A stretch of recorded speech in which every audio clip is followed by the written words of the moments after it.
Michael Jackson liked to call himself the king of pop, and in his heyday, it was no exaggeration. He could sing, and boy, could he dance. Jackson performed his famous moonwalk for the first time on Motown's 25th anniversary special.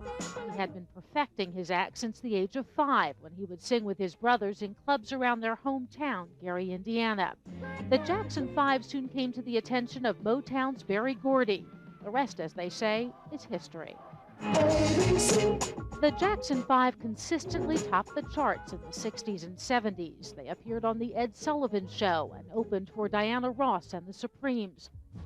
Michael eventually would go on to a solo career and superstardom, producing hit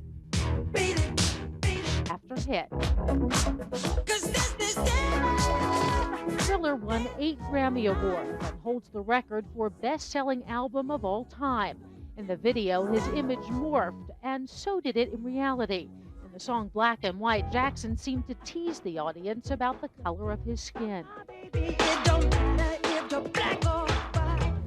Over the years, Jackson's skin became lighter. He said it was from a disorder that destroyed the pigmentation of his skin. And his features changed, although he claimed to have had only 2 surgeries on his nose to help him sing better. While his popularity waned at home, he remained a hit overseas.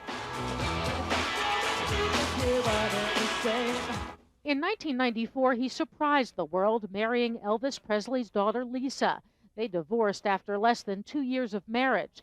Months later, he announced that Debbie Rowe was expecting the first of their 2 children. They married but never lived together and eventually divorced. Increasingly, it was Jackson's bizarre behavior, not his music, that drew headlines. In 2002, he dangled his 9-month-old son from the balcony of a German hotel. A couple of years later, Jackson gave an impromptu performance outside a California court where he was charged with molesting a 13-year-old boy. And one day arrived at trial wearing pajamas. He ultimately was acquitted and left the country. In interviews, Jackson talked about the price of superstardom, about how lonely it was.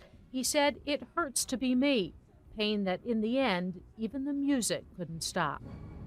Carla Wold, ABC News, Los Angeles.